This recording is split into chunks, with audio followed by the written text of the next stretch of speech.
You know, the real point of this dinner, sponsored by Search for Common Ground, the Faith and Politics Institute, and the Bipartisan Policy Center, is for all of you to have a sincere, honest dialogue about voting rights in the United States today.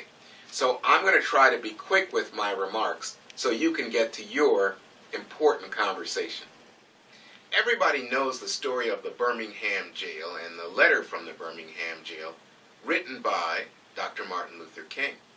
But fewer people realize that Dr. King, in February of 1965, was back in jail, this time in Selma, Alabama, and he wrote a letter from a Selma jail that also was widely publicized. That letter was about voting rights. Here's what Dr. King wrote. Why are we in jail? Have you ever been required to answer 100 questions merely to vote?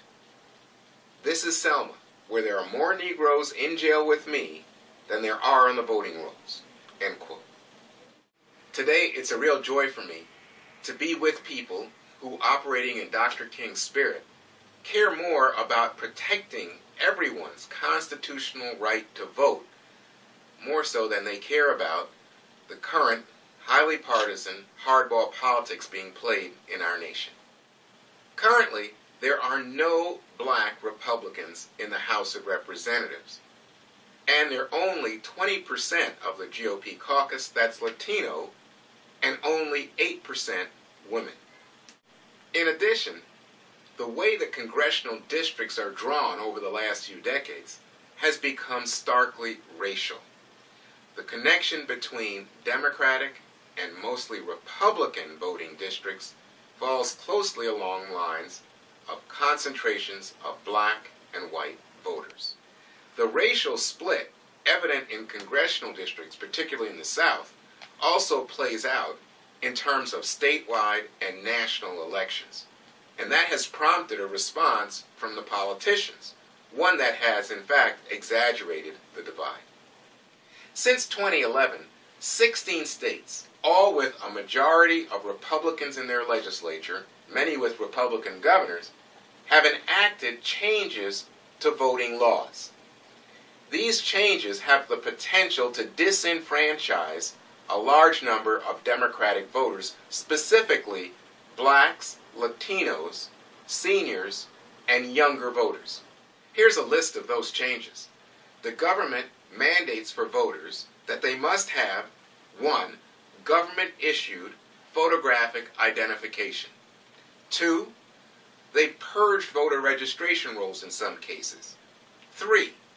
Put new time limits on early voting in the days before the election. 4. Limited hours of operation for polling places, and put limits on election day registration of voters. The federal government's oversight of these changes has also changed recently, adding to the crisis atmosphere around the issue of voting rights. In June of last year, the Republican majority on the Supreme Court, in a 5-4 decision, in the case of Shelby County versus Holder, struck down Section 4 of the Voting Rights Act. This is a pre-clearance provision, Section 4. It required the Department of Justice to approve changes in local election law in states with a history of racial discrimination. To maintain political control in areas with a large percentage of blacks in the population, the white political establishment came up with a number of ruses intended to maintain their control of the political structure. These devices included things like literacy tests, all designed really to deny black people the right to vote and the opportunity to control the political structure in their communities. For instance, a registrar might ask a potential black voter to tell him or her the number of jelly beans in a jar. If the voter guessed wrong, no opportunity to register to vote. And in other cases, literacy tests were used to keep blacks from voting. A 1958 literacy test used to qualify black voters in Georgia asked people the following questions. I've got it right here for you. What does the Constitution of Georgia provide regarding the suspension of the writ of habeas corpus? Your answer, please. Otherwise, you don't get to vote. A 1964 literacy test in Alabama asked the following question. In what year did Congress get the right to prohibit migration of persons to the states? Again, you have to have the answer or you are not allowed to register to vote. A total denial of your constitutional right.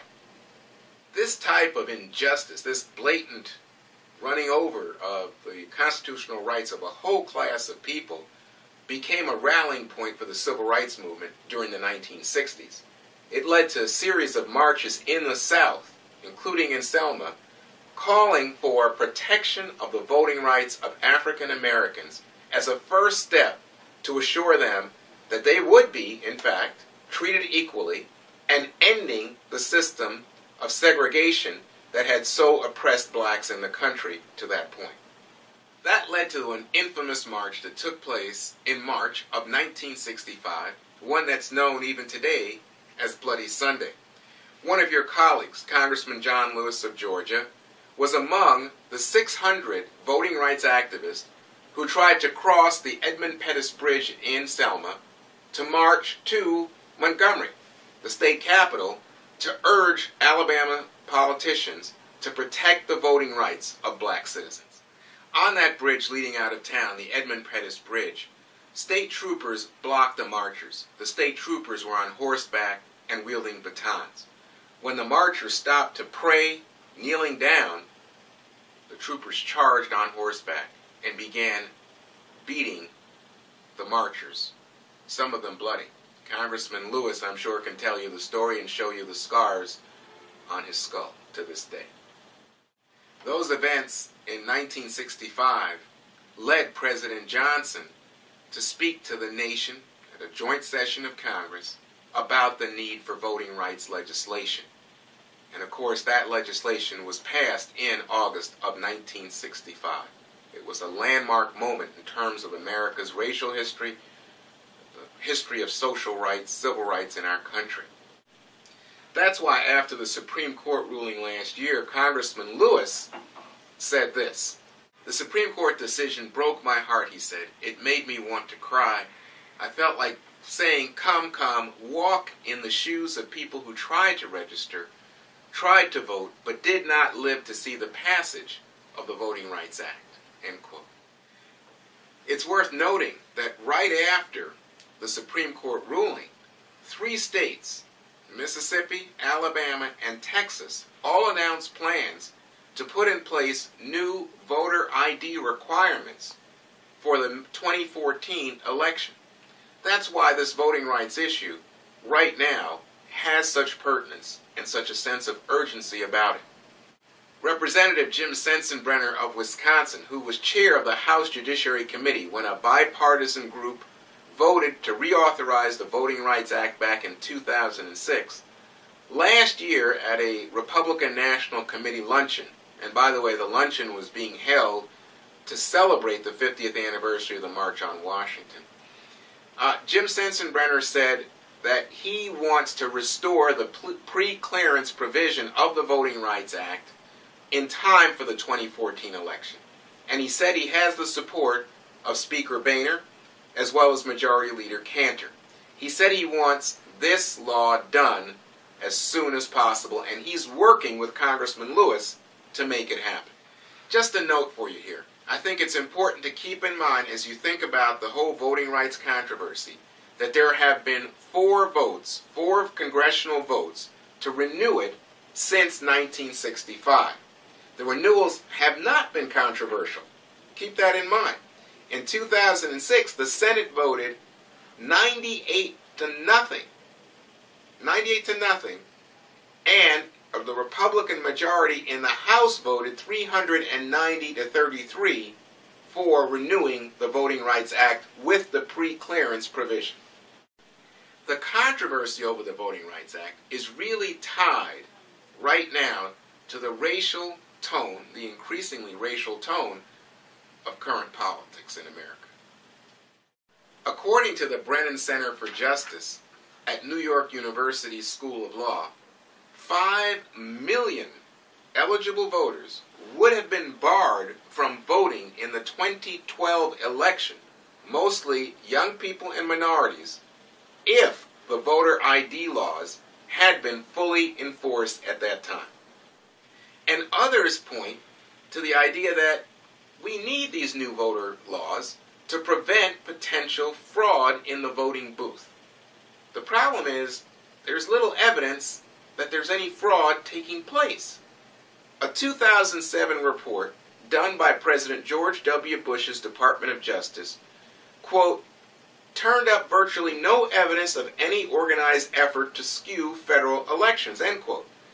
The Bush Department of Justice looked at 5 years, from 2000 to 2005, and found that out of over 200 million votes cast, 86 people, let me go back and say that again in case too many numbers for you, out of 200 million votes cast from 2000 to 2005, only 86 people in the entire United States of America were convicted of voter fraud, and most of those involved misunderstandings, not criminal intent, misunderstandings of the rules. Again, nothing in the way of intentional fraud on any large scale. And there's more. A 2012 project by News 21, a group of investigative journalists with the Carnegie Knight Foundation, found that since 2000, there have been only 10 documented cases of in-person fraud, where somebody came into the voting booth, impersonating someone, claiming to be someone that they were not, and tried to vote. 10 cases since 2000. That's it.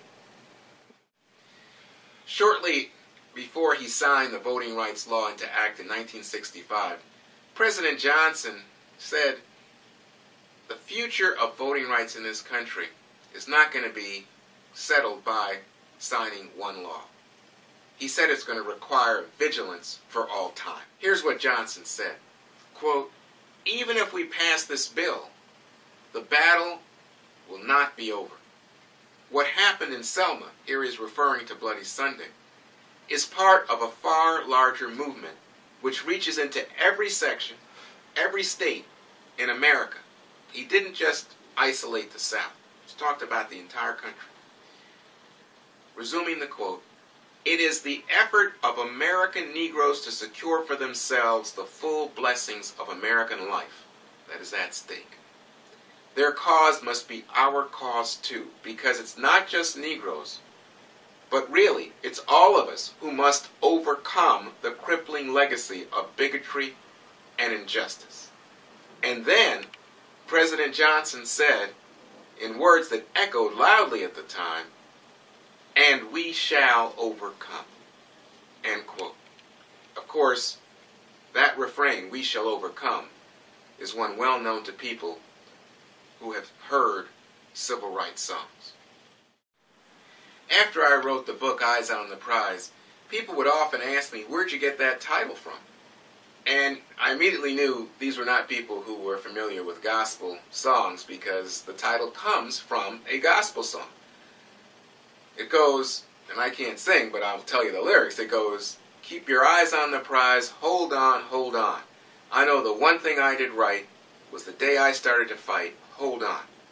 And what I'm saying to all of you as you think about common ground for this discussion of voting rights during this very polarized partisan time of increasing racial politics in America, is that you have to think about how we establish a baseline for voting as a protected constitutional right, one that is protected from political shenanigans that might benefit one side or the other, but that over all time says that Democrats, Republicans, independents, people of any political party need to adhere to rules that hold high the rights of every American voter.